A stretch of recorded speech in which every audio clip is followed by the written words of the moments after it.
Strong race, good comeback and some pickup if you can, going to the pit lane. Good recovery, Lewis. Good one.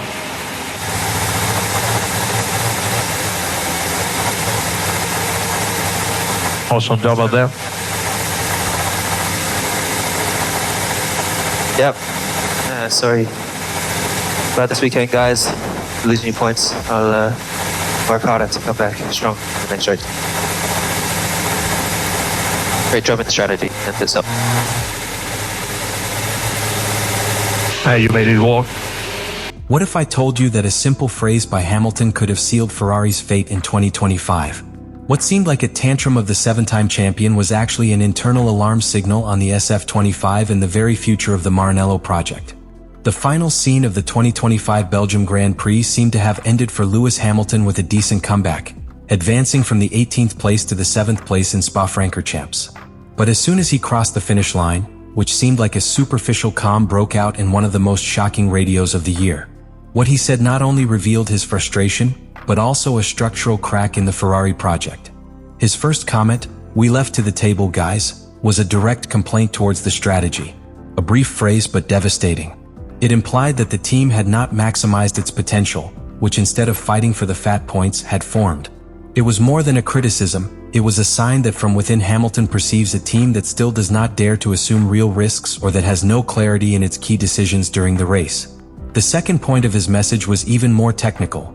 An immediate demand to open the technical channel to discuss why the new rear train did not meet the promises they had made. It is not common for a pilot to claim that kind of conversation in the heat of the moment, much less on radio. This indicated something deeper. Hamilton feels that the car is being designed and adjusted under wrong premises, and is tired of discovering those errors in full race. It is not that the car does not work, it is that he does it in an unpredictable way outside the range they promised him. That instability not only complicates driving, mine the pilot's trust in each curve. In Spa, with high-speed curves and complex aerodynamic compression areas, that lack of predictability forced him to handle defensive instead of attacking. But the most disturbing thing came with its third dart, the overwhelming notice that the 2026 project cannot repeat the concept errors that have been committed so far. The phrase was floating in the air, followed by an uncomfortable silence in the Ferrari wall. No one responded for seconds, until engineer Riccardo Adami broke the tension with a dry copy. The most neutral word, but that carried an obvious discomfort. There were no excuses, there were no defenses, only the passive acceptance of a direct criticism of the core of the development of the car. This radio episode is not an isolated case, but the continuation of a chain of alerts that Hamilton has been releasing throughout the year. In Miami, his already viral comment from "have tea break while you're at it" was an irony aimed at the slowness of the wall. In Monaco, his complaint angrily for receiving the Verstappen tire strategy showed that even within the team, decisions seemed not to be optimized for him. It is a pattern. Every time the car does not respond or the hesitant team, Hamilton does not shut up. That openness can be dangerous. Ralf Schumacher warned that this transparency, if it is not accompanied by results, can fracture the internal relationship. But beyond tone, there is a clear intention in this communication, forcing a change. Hamilton did not arrive in Ferrari to repeat errors from the past. He is a pilot accustomed to working with teams that execute surgical precision. He is not patient with ambiguity, and his experience allows him to quickly detect when a technical project is on a bad way. This radio is its way of pressing from the inside, of pushing the technical direction to recognize that, although the intentions are good, the results are far from enough. The core of the problem is not in what Ferrari tries to change, but in how it implements it. The updates that led to the SF25 to the Spa-Francorchamps circuit, especially the redesigned rear suspension and the posterior wing of low load, were presented as the technical inflection point that would finally align the car with the demands of the championship. On paper, it was a promising solution.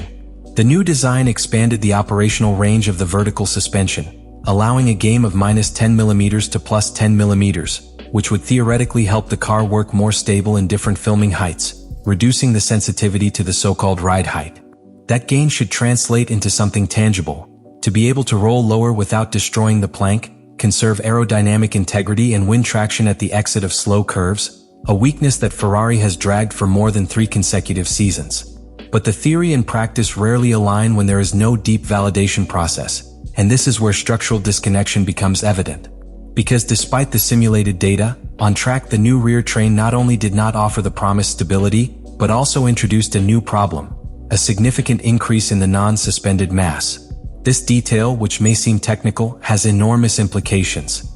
A greater non-suspended mass alters radically how the weight is transferred into braking, how the car responds in the change of direction, and how the rear tire is degraded. To this was added another dilemma, the need to completely review the brake balance and the distribution of weights, which left the car in a gray area where each small adjustment seemed to break another element of the set. The pilots feel it instantly, but the biggest problem is that engineers seem to be slowly reacting to these symptoms. Here we are not talking about specific errors, but of a technical philosophy that is producing partial solutions without considering the systemic impact. The car has become an accumulation of isolated improvements that do not finish integrating, and that creates a permanent adjustment loop. Each solution that is introduced opens a new uncertainty window, which demands more simulations, more tests, and more track validations that rarely arrive before the next Grand Prize. Matteo Bobbi and other experts have made it clear in their analysis after SPA. This version of the SF25 tries to cover more than its chassis allows. Its architecture was not conceived for such a wide range of aerodynamic loads or to support such a radical change in suspension geometry. And this is the most worrying. If the current car cannot absorb the changes without becoming unpredictable, then any attempt to improve only the problem instead of solving it. Structural disconnection goes beyond technique. It is a matter of internal process. Ferrari is making conceptual decisions without a clear feedback chain between pilots, simulators, and track. Hamilton lives a career, feeling how the car changes its behavior without prior notice, without progressive logic. That is why it demands to open the technical channel. It is not a whim, it is the only way to force this feedback to occur in real time, without filters or corporate delays.